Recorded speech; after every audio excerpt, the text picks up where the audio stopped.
believes that this mark and this tracking system is coming, whether you believe it's biblical or not. It's in my belief, whether you believe in religion or not, it should not stop you from believing the fact that this government wants to tag you and track you.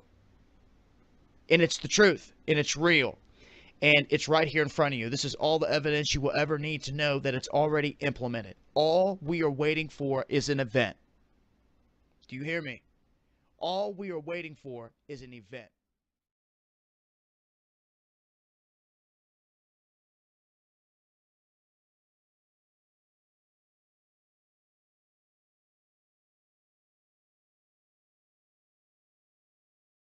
Blood moon is a full lunar eclipse, and 4 of them in a row is called a tetrad.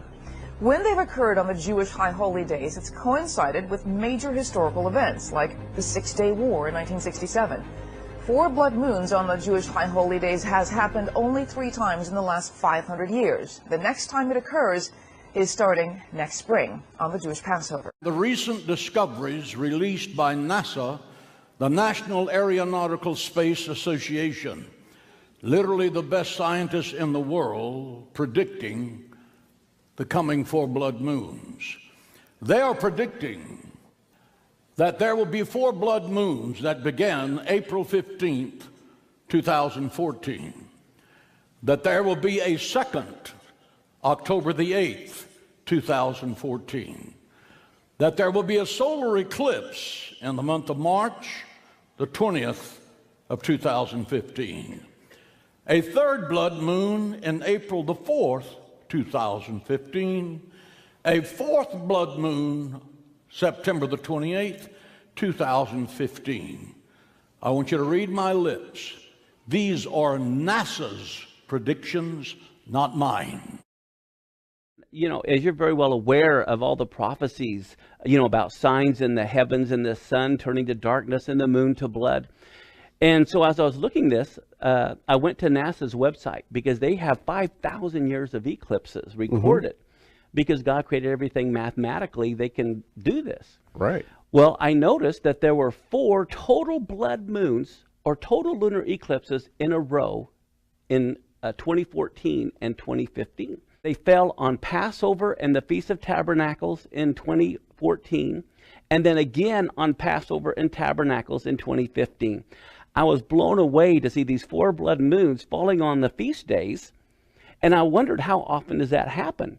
And I noticed it didn't happen at all in the 1800s, the 1700s, the 1600s. And so I went to the 1900s, and lo and behold, twice there were 4 blood moons in a row. And guess what years they fell? This is what we talked about, 1967 and 68 when Israel captured Jerusalem. And then right after Israel became a nation in 1948, they happened in 1949 and 1950. And so I thought this is an awesome sign. I mean, in Genesis 1:14, God said he created the sun, the moon, and the stars to send signs. Typically, you only have 1 total lunar eclipse every few years. But to have 4 together in 2 years tied to the biblical holidays, that's huge. Quick and continuing reaction today after a nuclear deal was reached with Iran late last night. In exchange for rolling back its nuclear program, Iran gets an easing of many sanctions. But it's not a long-term deal. Under the 6-month deal, Iran agreed to destroy its stockpile of weapons-grade uranium, restrict its production of nuclear fuel, and give inspectors daily access to select nuclear facilities. Speaking after the deal was announced, President Obama warned Iran that they must comply. And if Iran does not fully meet its commitments during the 6-month phase, we will turn off the relief and ratchet up the pressure. Skeptics, including Israeli Prime Minister Benjamin Netanyahu, slammed the deal, calling it a historic mistake that would allow Iran to get closer to making a bomb. And now the hard part begins. The U.S. and its allies have about 6 months to monitor Iran's progress.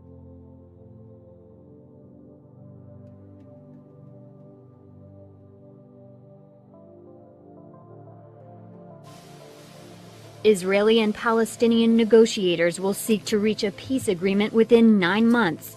Our objective will be to achieve a final status agreement over the course of the next 9 months.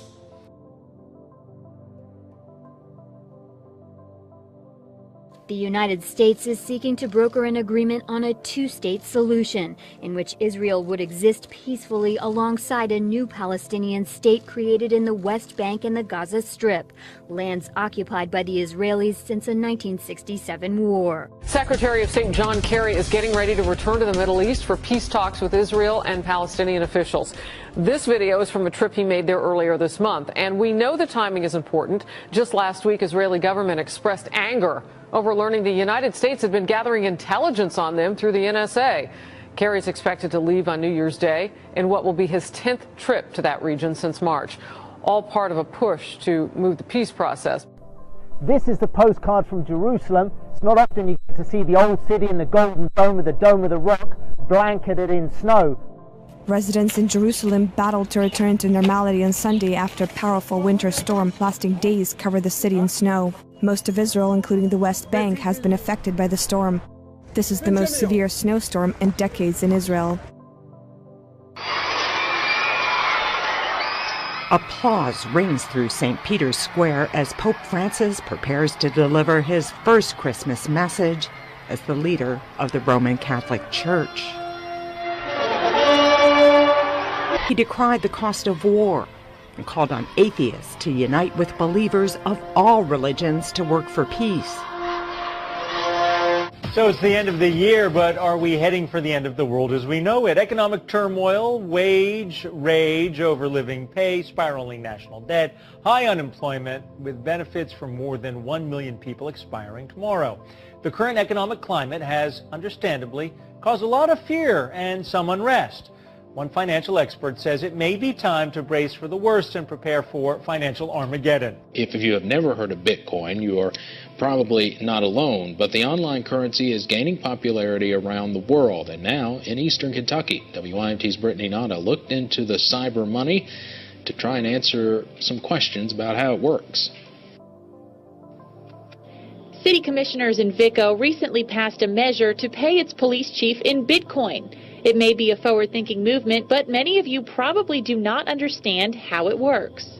Bitcoin is a new currency traded against the dollar, yen, euro, and every other currency around the world. Several bald eagles have died in northern and central Utah this month alone, all from similar symptoms of a mystery illness. Well, today we have learned of 2 more birds found this week on the verge of death. That brings the total nearly 24.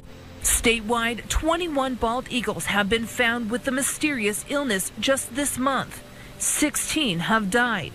This one was found by hikers in Bountiful. We've never had this many birds come in, of one species coming in this quickly in this short span of time and having them all die. The bald eagle is just what America stands for, and so to see one hurt, injured, you know, that's not what you want to see.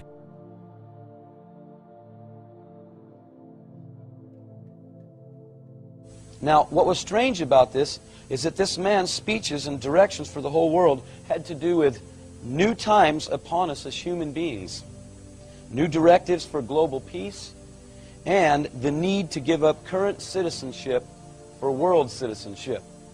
This man continually and constantly spoke of world order and the benefits of all men dwelling together in peace.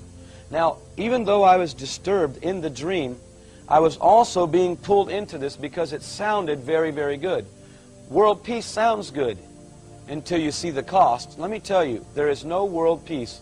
I constantly heard the word new order, world order, and new times. Final thought from you, because you say openly in your essay that you're reserving judgment on all of this as we learn more over the next several weeks. But one of the things that you talk about in a broader perspective is global powers trying to rearrange themselves into a new global world order.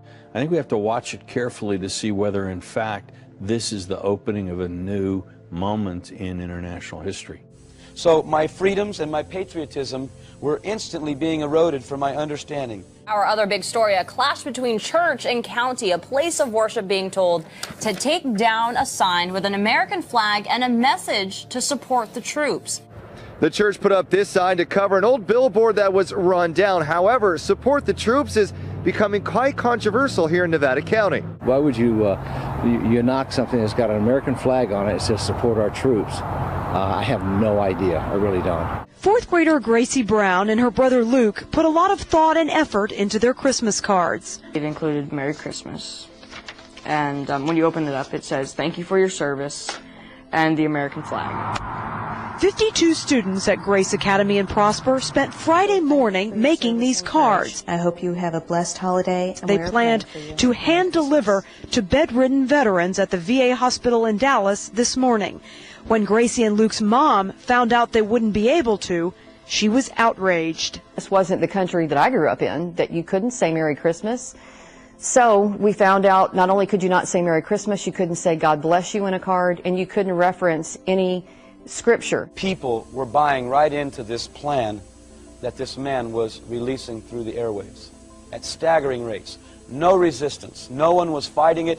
No one was saying anything publicly. I can't tell you if the airwaves were controlled to the point where you couldn't come on and say certain things. You can't just get on the 3 major networks and say what you want.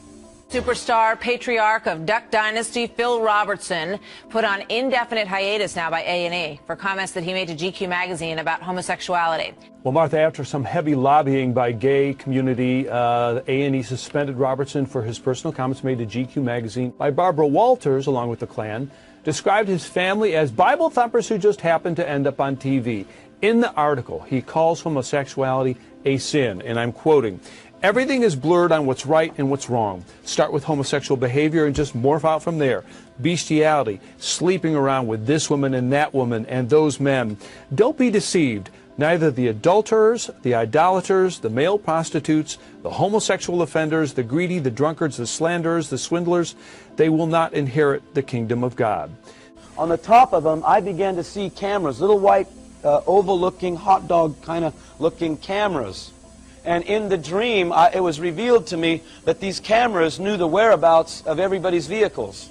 The FBI is now revealing its next generation, if you will, effort to weed out the bad guys. As you mentioned, $1 billion. They've put it to the test so far in several states since February. The facial recognition system compiles mugshots, DNA information, iris scans, and voice recognition, which matches surveillance images with photos of known criminals. It can also track suspects in surveillance footage by honing in on their faces in a crowd.